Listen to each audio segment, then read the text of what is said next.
We must first act locally in order for us to be competitive globally. We will work hard so that no Filipino is left behind. And to do even better, we will ensure that we are at par with the global standards in basic education. This endeavor will be at the forefront of our efforts to realize our vision of providing quality education for our children and for generations to come. I have previously mentioned that this administration will at no point scrimp on investment in our educational sector and in our young learners. And I am here today to reaffirm that commitment. We will build infrastructure.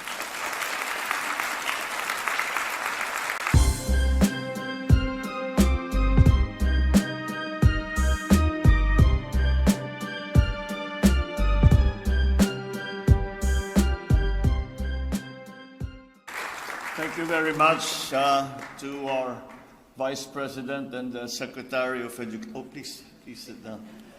Secretary of Education, and we thank you very much for that most thorough and insightful report. And it gives us certainly a baseline. It may not be the best news that we had hoped to receive, but nonetheless, it shows us the directions in which we need to go. Senate President Mig Subiri, the other members of the Senate who are here today, the Excellencies of the Diplomatic Corps, members of the Cabinet, the Chair of the Senate Committee on Basic Education, Senator Sherwin Gatchalian, Pasay City Mayor Imelda Calixto Rubiano, Basic Education and Culture Chairman, Congressman Roman Romulo, and the other members of the House of Representatives, my fellow workers in government, ladies and gentlemen, good afternoon. It is an honor to join you today for the first part of the Basic Education Report. And it is particularly important, as we were noting during this, while the Vice President was speaking, that this has been the first conference of this kind for many, many years. And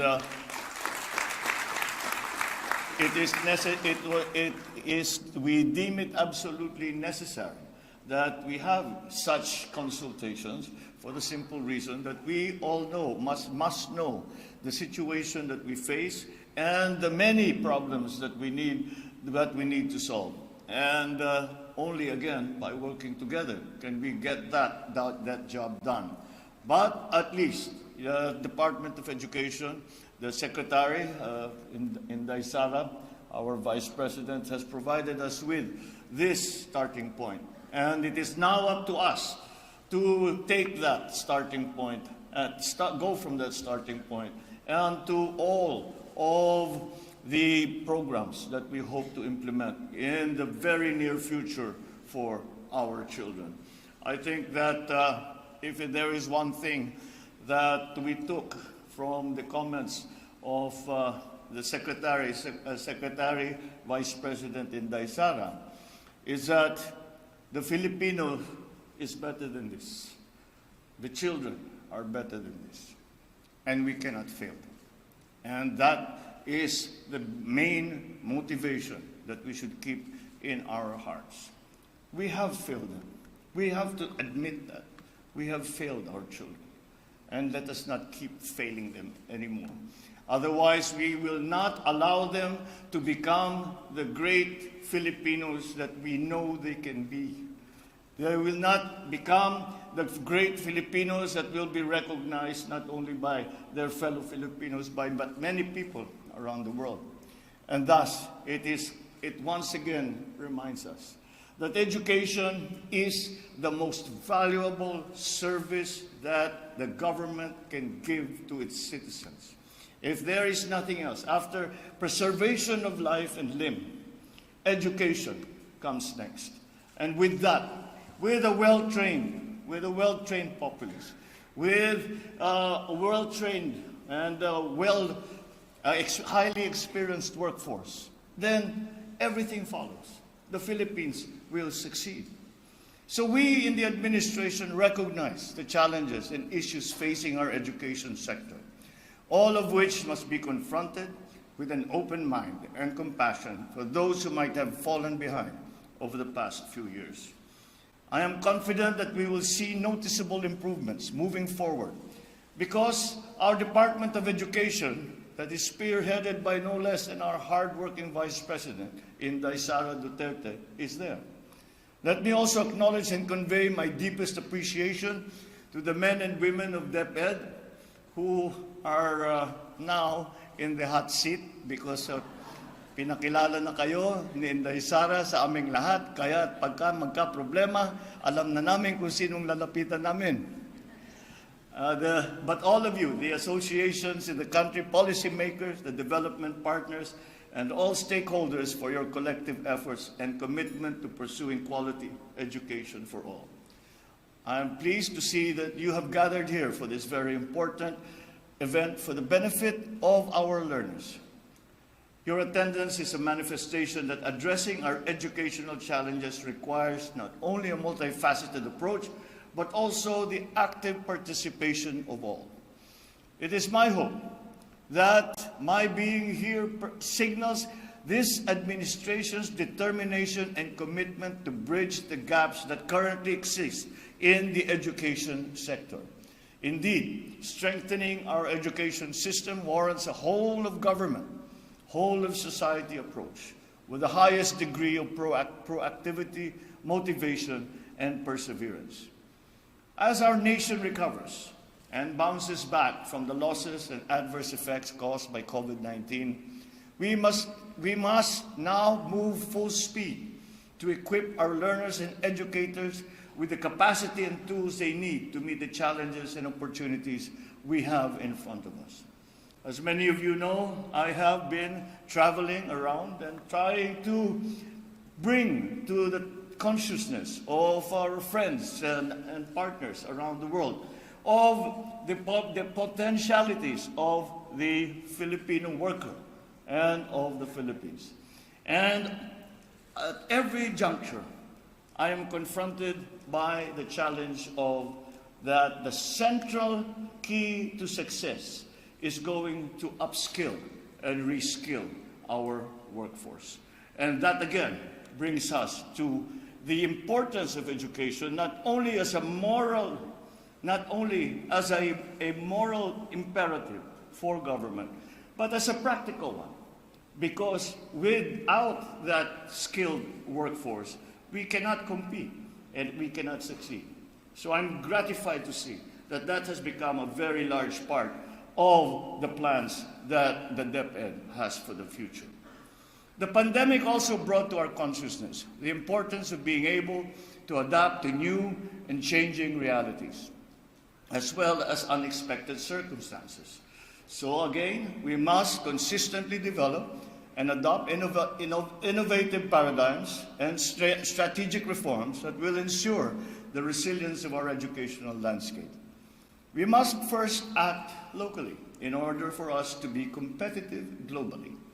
We will work hard so that no Filipino is left behind. And to do even better, we will ensure that we are at par with the global standards in basic education. This endeavor will be at the forefront of our efforts to realize our vision of providing quality education for our children and for generations to come. I have previously mentioned that this administration will at no point scrimp on investment in our educational sector and in our young learners. And I am here today to reaffirm that commitment. We will build infrastructure.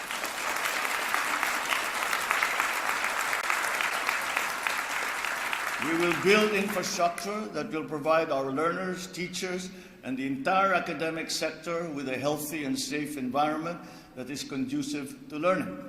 We will also invest in our teachers. As we all know, that is part of our improving our educational system. If you saw the Senate President and myself talking earlier, we are already planning on how we get the school building program off the ground so that these deficiencies that we saw in the report will somehow be mitigated.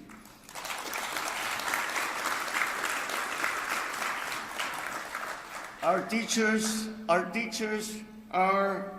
there because it is a vocation. Teachers do not become teachers because it is their job. Teachers do not become teachers because they want to become rich. Teachers become teachers because they have to. It is a vocation, and it is up to us to support them in that effort because they feel the need to educate young people. And we are blessed that we have such teachers, and we should hold them close and do all we can to support them so that they can do to the best of their ability what they have pledged to do. So we invest in our teachers. We will offer them multiple opportunities that meet both their personal and professional needs.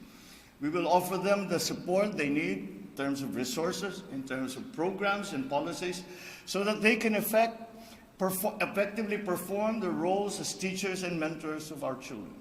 It is my firm belief that quality teachers yield hardworking, productive, and law-abiding citizens. We will also invest in our learners by giving them the right tools and mechanisms that they need in their day-to-day schooling.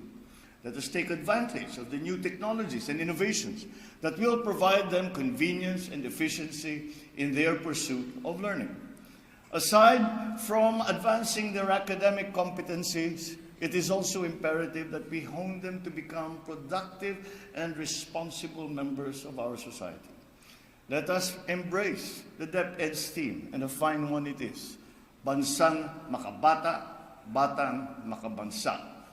In that way, we can produce young citizens who are not only productive, but also harbor genuine love and passion for our country. That is why I have always been consistent in expressing my full support to the DepEd's plans to take critical, bold, yet sustainable actions that will improve our country's educational sector and address learning challenges. It is something that I have been espousing throughout my entire professional career. And at every position that I have ever held, the very first action I ever took was always to find a way to help our teachers. I know the conditions that they have to work in. I know the difficulties that they have to face, and yet they come to school and look after our children. That is a blessing. So I stand behind you as we come up with a long-term vision and forward-thinking solutions that will benefit our children. I would like to emphasize, however, that government is not able to execute this task alone. As I said earlier, strengthening our education system warrants the support of each one of us that are present here today. All of us have roles to play. We have parts to contribute. And so let me issue a challenge to you all to become active key players in this effort. Let us join hands and act in unison as we build the best education system that the Philippines has ever seen. We owe it to our children to prioritize their well-being and give them the highest possible quality of education so they may become the innovators and the leaders of tomorrow, not only of the Philippines, but of the world. With our united efforts, I am confident that we will succeed and bring forth a better, brighter, more prosperous future for our children. Maraming salamat po sa inyong lahat at magandang hapon po.